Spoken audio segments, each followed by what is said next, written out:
to heat up. You might think I'm talking about the situation with Iran, but I'm not. I'm talking about something much more important than the situation with Iran. I'm talking about a battle. I'm talking about a battle for the souls of people's souls. Isn't that more important? I'm talking about a battle for the truth. Because you see, we're in a war. And one way we see this war is there's a group called the American Atheists. The American Atheists, their purpose, according to their website, is to promote atheism and secular humanism and to oppose religion in the public sphere.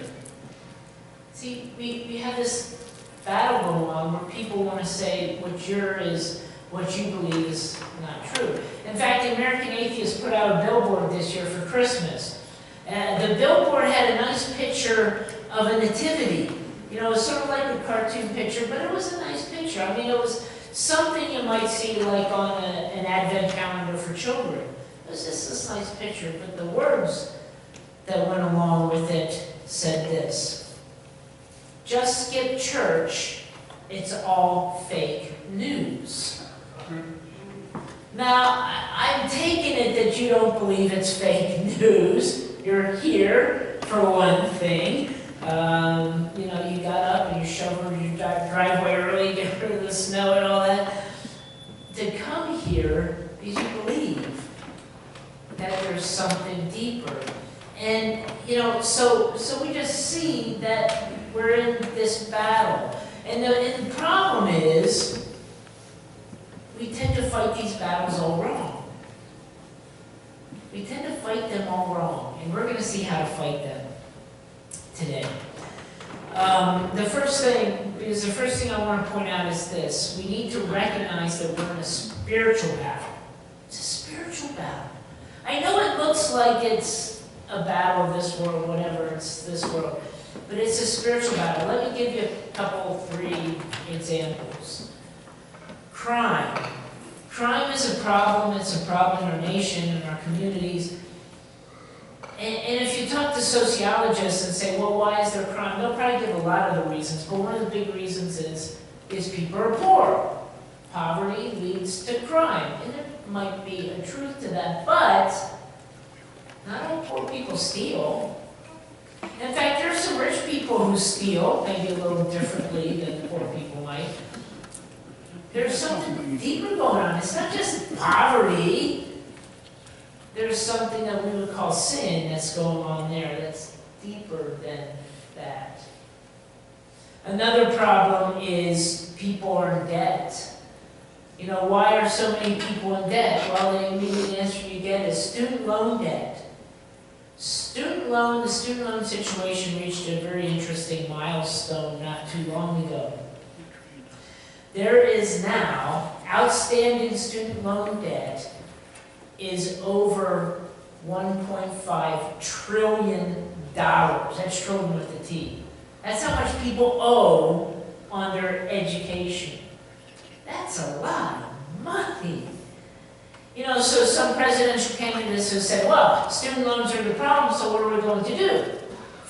Some say, forgive student loans. But is that really the problem? The median student loan payment is $393 a month, right? So if all of a sudden, for many of these people, if you give them $393 in their back of their pocket, they're saying, great, I can now afford that new car I wanted. And then they walk away with a $500 car payment, and it's sort of like, wait, because the problem isn't the student loans. The problem is something deeper. There's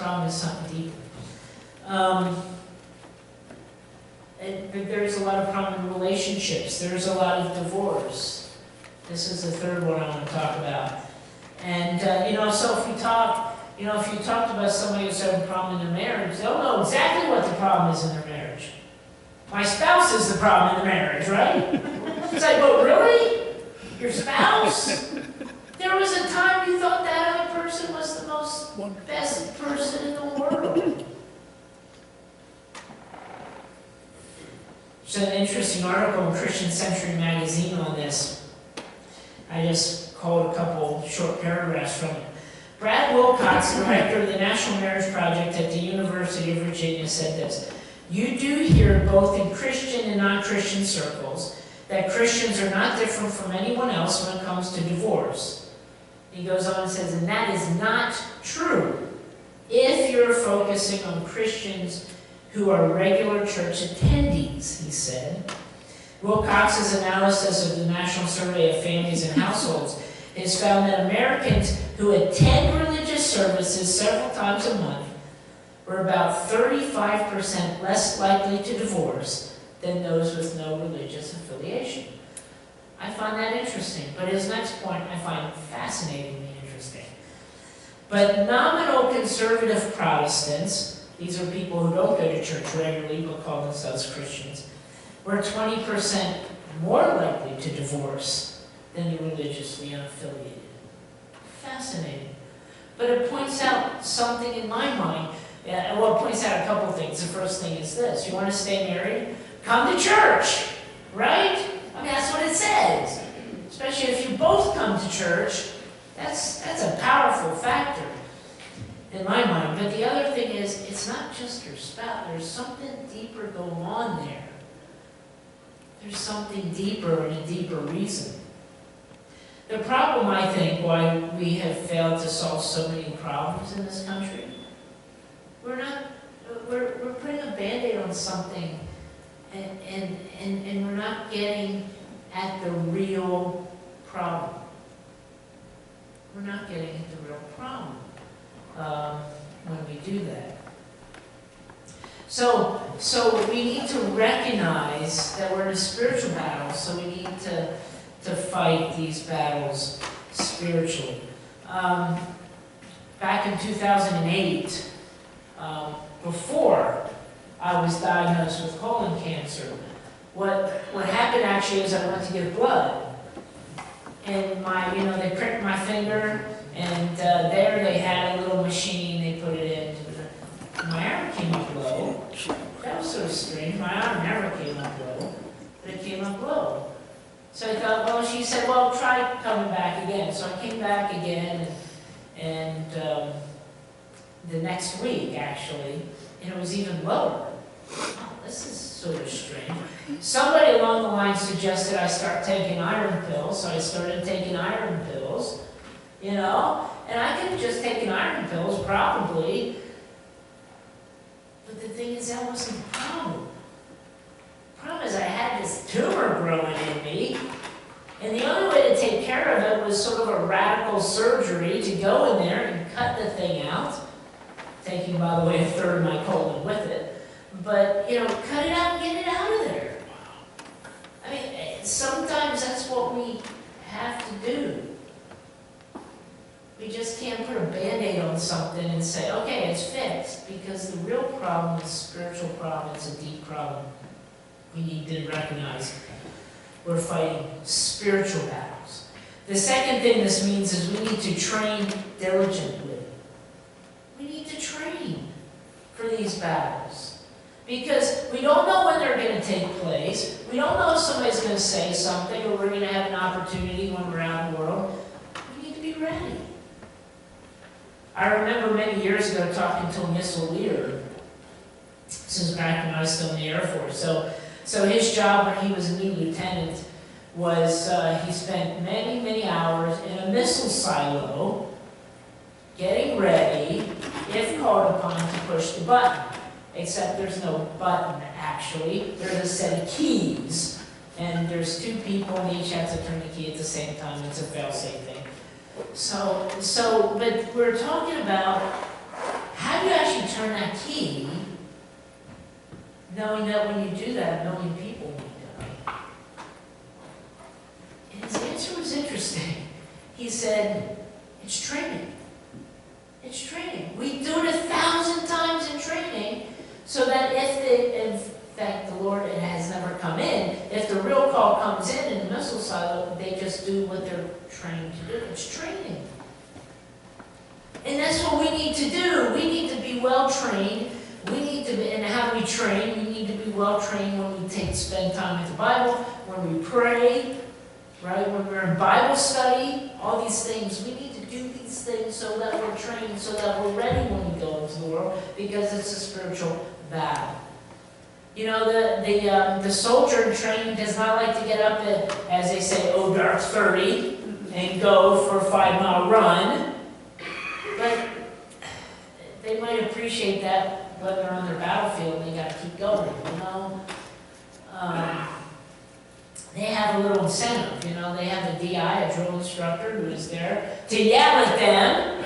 Okay, so I thought what we need to do is when you get up early in the morning, you sit down to do your devotions, you need a drill instructor there.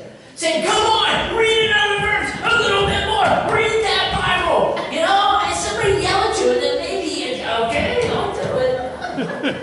But you see, we don't have that drill instructor, so it's so easy to say, oh, I'm just going to hit snooze again. You know, and yet, this is what's so important for us to be ready to go into the world.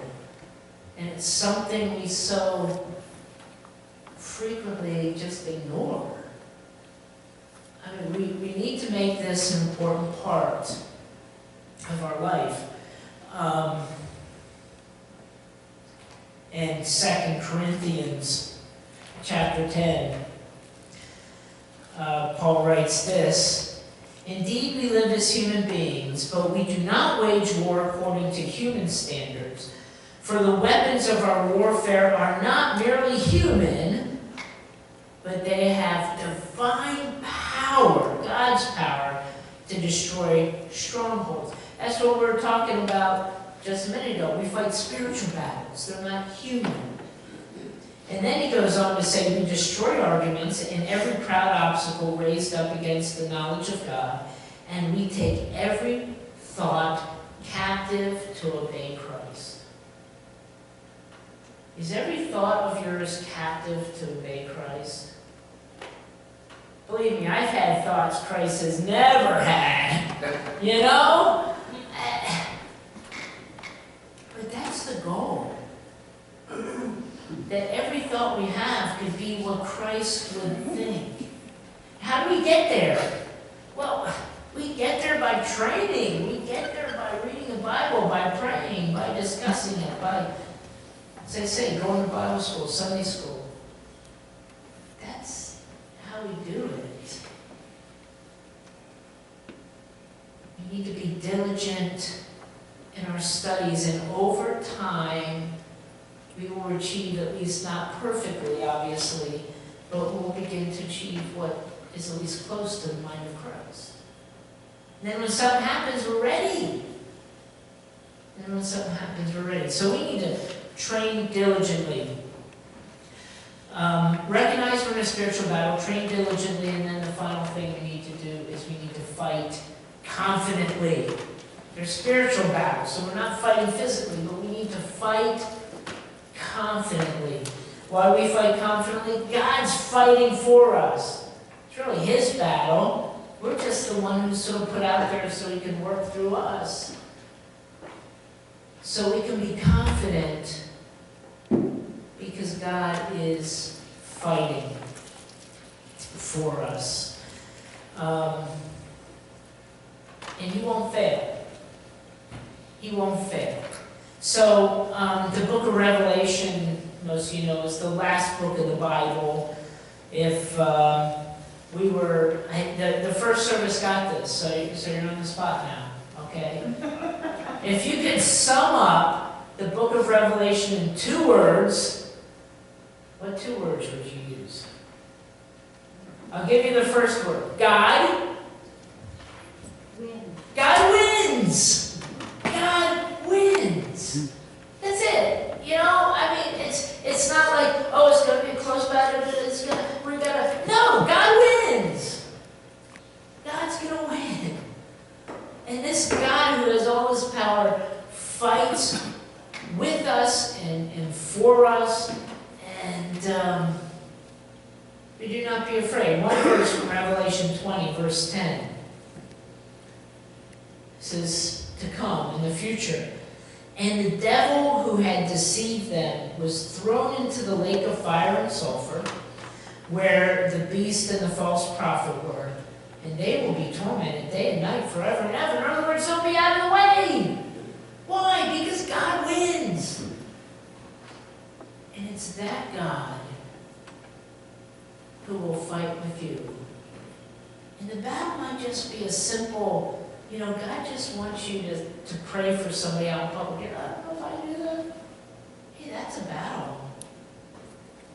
But you can do it because God is with you. So I just want to bring up one quick thought before I close, and that's this. The church, St. John's, this is your training grounds. Ever thought about this? This is where you're learning. This is where you're training to go out into the world. And we need to use this time. We're here with brothers and sisters. We're here with people who love us. We're here with church family. So this is your time to take a risk. I'm going to take a risk. And I'm just going to go up and say, I've heard you're going to have a problem. I want to pray for you. Whatever it is, take a risk here. Because it's okay if you make a mistake, because we love you, This is where we should be training. This is where we should be taking risks. This is where we should be involved. Involved here. This is your training academy. St. John's Training Academy. There you go. For spiritual warfare. Just rename the church, right? And I get people's attention. That'd be pretty cool, actually.